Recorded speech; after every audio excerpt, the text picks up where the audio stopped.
7 princípios estoicos para escapar da corrida dos ratos. Neste vídeo, quando mencionamos o termo sistema, não estamos nos referindo a sistemas políticos, culturais ou religiosos específicos. Em vez disso, abordamos o que parece estar subjacente a todos esses sistemas, impulsionando uma variedade de comportamentos humanos e estados mentais, como raiva e ansiedade. É essencialmente a submissão aos caprichos do nosso ambiente. Ao refletirmos sobre a condição humana, torna-se evidente que muitos de nós são consideravelmente influenciados e controlados pelo mundo exterior a nós. Nossa felicidade frequentemente depende de obter o que desejamos deste mundo externo, e de maneira inversa experimentamos tristeza quando ele nos priva de algo. A aprovação e desaprovação dos outros nos afetam profundamente. Elogios nos elevam, enquanto a antipatia nos deixa miseráveis. Curiosamente, quanto mais desejamos algo, mais estamos dispostos a abrir mão para obtê-lo, e de maneira inversa, quanto mais nos opomos a algo, maior preço estamos dispostos a pagar para evitá-lo.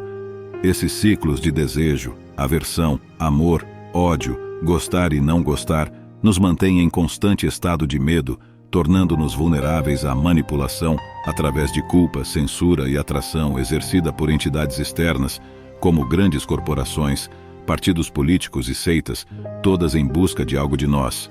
Dessa forma, o mundo nos governa, pendurando cenouras à nossa frente como se fôssemos burros, e a maioria de nós segue obedientemente da vida ao túmulo, assim como gado. Mas, e se recusássemos a cenoura?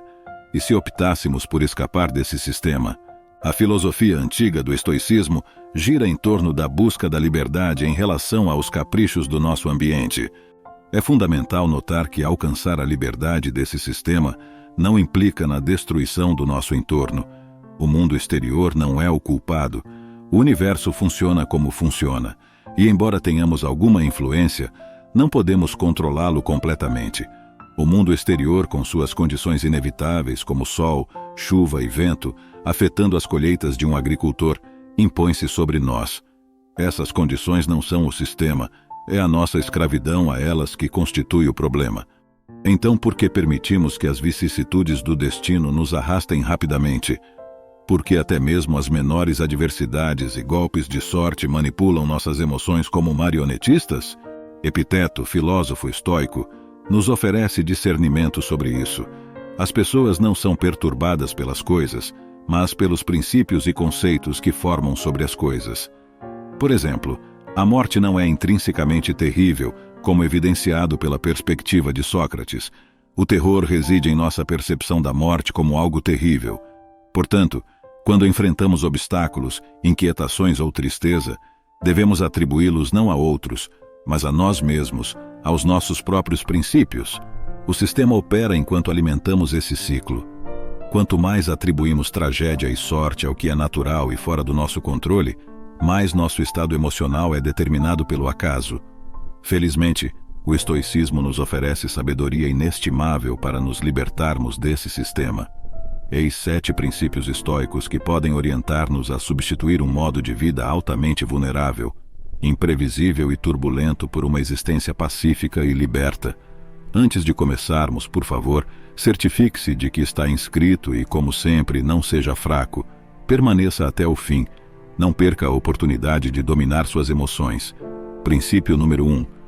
Manter o bom ânimo independentemente das circunstâncias. Quantas vezes desperdiçamos tempo esperando por resultados favoráveis e temendo a chegada de eventos desfavoráveis?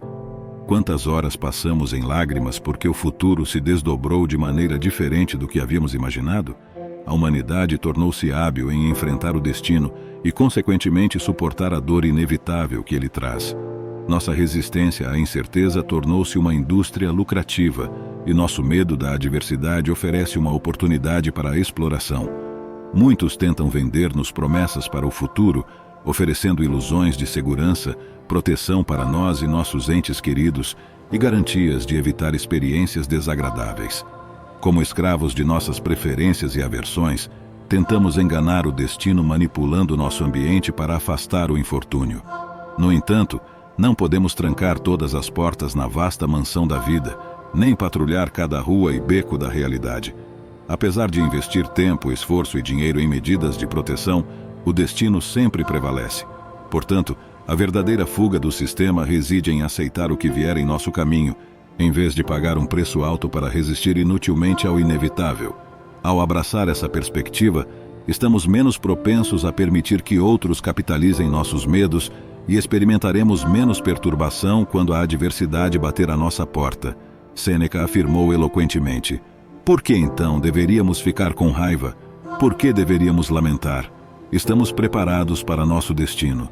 Deixe a natureza lidar como quiser com seus próprios corpos. Sejamos alegres, aconteça o que acontecer, e reflitamos fortemente que não é algo nosso que perece. Princípio número 2. Diminuir a preocupação com a reputação. Os estoicos veem a reputação como um indiferente preferido. É agradável tê-la, mas não é essencial para a felicidade.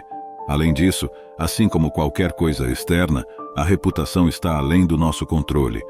Algumas pessoas passam a vida meticulosamente construindo uma boa reputação, apenas para vê-la despedaçada por um único erro. Por outro lado, outras levam vidas de má conduta e completo desprezo por sua posição na sociedade, mas de repente conquistam fama e admiração por acaso. A conclusão é clara. A reputação é tão volúvel quanto o vento. Quanto mais valorizamos nossa posição, mais dependemos das opiniões dos outros, que são inerentemente imprevisíveis. Além disso, quando nos preocupamos demasiadamente com as opiniões dos outros, nos tornamos suscetíveis à manipulação e exploração, tornando-nos, em última análise, escravos do ambiente. Epiteto argumentou que nosso desejo por uma boa reputação não deve prejudicar nosso bem-estar mental. Se necessário, devemos estar dispostos a aceitar coisas como vergonha, culpa, exclusão e ridicularização, se isso nos permitir alcançar tranquilidade e liberdade. Esses estados estão dentro do nosso controle e, portanto, não são afetados pelas opiniões e julgamentos dos outros. Princípio número 3. Desenvolver a habilidade da resistência. Nós costumamos recorrer a reclamações e lamentações quando nos encontramos em uma situação indesejável, acreditando erroneamente que merecemos algo melhor. No entanto, em muitos casos, a melhor abordagem é resistir e suportar a adversidade. Com que frequência nos desviamos do nosso caminho escolhido, traímos nossos princípios morais ou comprometemos nossos valores simplesmente porque queremos evitar a dor. A dor exerce um grande poder, levando pessoas boas a se envolverem em comportamentos antiéticos ou a se absterem de realizar ações virtuosas. A dor continua sendo uma ferramenta de controle, e ao tentar evitá-la, inadvertidamente caímos na armadilha estabelecida por aqueles que tentam exercer controle sobre nós, tornando-nos dispostos a trocar nossa liberdade por um pouco de alívio da dor e do desconforto. Se suportar situações dolorosas se revelar desafiador, podemos recorrer à sabedoria de Marco Aurélio. Suas meditações nos ensinam que a resistência nem sempre é negativa. Pode servir a um propósito, oferecendo algo benéfico para nós, mesmo que sua consequência seja a morte. Em suas palavras, tudo o que acontece é suportável ou não. Se for suportável, suporte. Se não for, pare de reclamar. Sua destruição também significará seu fim. Lembre-se de que você pode suportar qualquer coisa que sua mente torne suportável, considerando-a do seu interesse fazer isso. Essa abordagem pode ser comparada à interpretação de Albert Schuh da figura mitológica grega Sísifo. Os deuses condenaram Sísifo a empurrar eternamente uma pedra colina acima. Seu caminho para a libertação estava em abraçar completamente seu destino, de modo que seu castigo deixasse de ser punitivo. Princípio número 4.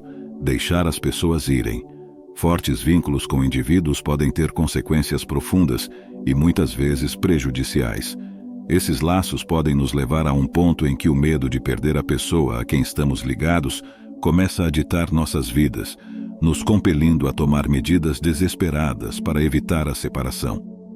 A história de amor entre Padmé e Anakin no filme de Star Wars ilustra vividamente os perigos dos vínculos insalubres, mostrando como eles convidam forças sombrias para nos manipular e escravizar. Palpatine explora eficazmente o medo de Anakin de perder Padmé, resultando em consequências terríveis. Se Anakin tivesse abordado o amor de forma diferente, não de maneira sufocante, temerosa e possessiva, mas com base na liberdade, confiança e desapego, o lado sombrio teria sido impotente sobre ele. Epiteto oferece um conselho rigoroso, mas potente, sobre o apego às coisas que valorizamos, sugerindo que devemos vê-las como realmente são destinadas a quebrar ou perecer. Ele nos aconselha a lembrar que nosso afeto se estende a categorias gerais, não a instâncias específicas. Por exemplo, se amamos uma xícara de cerâmica, devemos entender que é o nosso afeto por xícaras de cerâmica em geral. Dessa forma, se ela quebrar, não ficaremos excessivamente perturbados. Princípio número 5. Não se apegue a posses materiais. A corrida dos ratos da sociedade, onde as pessoas investem inúmeras horas em empregos que desprezam e enfrentam rotinas exaustivas, é impulsionada pela busca implacável de bens materiais. A sociedade nos condiciona a acreditar que a felicidade é condicional, dependendo de várias circunstâncias externas, como uma renda específica, status social, um determinado grupo de amigos ou uma casa nos subúrbios. Enquanto nos faltarem essas coisas, somos levados a acreditar que não podemos ser felizes. No entanto, precisamos questionar o valor dessas buscas. Essas buscas se enquadram principalmente na área em que o destino e a fortuna exercem influência. Participar dessa busca é semelhante a lutar contra forças que nunca podemos verdadeiramente vencer. Em sua carta a Lucílio, intitulada Sobre as riquezas verdadeiras e falsas, Sêneca questiona o valor desses bens materiais, como sofás dourados e móveis com joias. Ele pergunta se eles realmente nos trazem felicidade ou são apenas ferramentas para exibirmos uma fachada de vida boa. Sêneca argumenta que nossa felicidade não deve depender de nada externo, seja riqueza como ouro e prata, ou mesmo as necessidades mais básicas como água e mingau. Essa perspectiva nos torna independentes das circunstâncias externas, não importa quão triviais elas sejam. Sêneca também argumenta que a verdadeira liberdade é desfrutada não pela pessoa ligeiramente influenciada pela fortuna, mas pelo indivíduo sobre o qual a fortuna não tem poder algum. Ele se refere às palavras de seu professor Átio, enfatizando que refletir sobre essas ideias nos permite não apenas parecer felizes, mas ser genuinamente felizes, encontrando contentamento dentro de nós mesmos, em vez de buscar validação dos outros. Princípio número 6. Fortalecer nossas respostas. Quando confrontados com provocações, insultos ou tentativas de ofensa, nossa reação instintiva muitas vezes é a raiva e hostilidade. Dessa forma, o sistema concede aos outros o poder de nos fazer sentir mal, permitindo que seu comportamento influencie nossas próprias ações. Isso, inadvertidamente, amarra nossa felicidade às ações dos outros. Indivíduos que exibem traços desagradáveis, como serem desagradáveis, tóxicos, narcisistas ou psicopáticos, podem infiltrar nossas vidas, assim como nuvens de chuva persistentes, esperando nos banhar com sua malícia, visando nos fazer sofrer. No entanto, possuímos uma escolha crucial, como Viktor Frankl observou. Entre o estímulo e a resposta, há um espaço. Nesse espaço está nosso poder de escolher nossa resposta. Em nossa resposta está nosso crescimento e nossa liberdade. Se respondermos a essas pessoas com raiva, medo ou hostilidade, basicamente entregamos a chave de nosso bem-estar emocional. Escolher ser indiferente a eles impede que eles se infiltrem em nossos corações e mentes, poluindo apenas o espaço ao nosso redor. Ao fazer essa escolha, salvaguardamos nossa liberdade e tranquilidade interior. A lição aqui é clara. Somos apenas escravos se escolhermos ser ou se não percebermos que temos o poder de escolher a liberdade. Princípio número 7. Abraçar a mortalidade. Alguns argumentam que a raiz fundamental de todos os medos é o medo da morte. Semelhante ao medo da dor, o medo da morte pode moldar significativamente nossa maneira de viver. Os estoicos afirmam que uma vida virtuosa tem maior significado do que uma vida longa. Embora não tenhamos controle sobre a duração de nossa vida, temos agência sobre a qualidade da vida que levamos. Temer a morte pode nos levar a existir apenas para evitá-la, em vez de realmente viver e tornar a vida excepcional. Esse medo nos leva a evitar até mesmo o menor indício de perigo e buscar circunstâncias que proporcionem uma ilusão de segurança, transformando-nos em ovelhas ansiosas, seguindo qualquer pastor que prometa mais um dia de luz. No entanto, nenhum pastor pode nos salvar das inevitáveis consequências da vida, a dissolução de nossa identidade percebida e o retorno de nossos corpos físicos à natureza. Temer a morte é inútil e, pior, perigoso, potencialmente nos impedindo de viver corajosamente e virtuosamente. Marco Aurélio argumenta que a morte também é um evento natural, semelhante ao crescimento, à maturidade ou ao primeiro cabelo grisalho. Tudo vem à existência, passa e faz a transição. Uma pessoa ponderada deve antecipar a morte, não com indiferença, impaciência ou desprezo, mas reconhecendo-a como um dos eventos inevitáveis da vida. Da mesma forma que antecipamos o nascimento de uma criança, devemos aguardar a hora em que nossa alma emergirá de seu recipiente terreno. E é isso por hoje. Espero que tenha gostado deste vídeo. Se você chegou até aqui, comente algo como: "Eu vou sair da corrida dos ratos", para que eu saiba que você assistiu até o final. Agradeço pela sua atenção. Continue crescendo em sabedoria para ter uma vida feliz. A seguir está aparecendo um vídeo que o YouTube está recomendando. Aproveite e assista para crescer em conhecimento.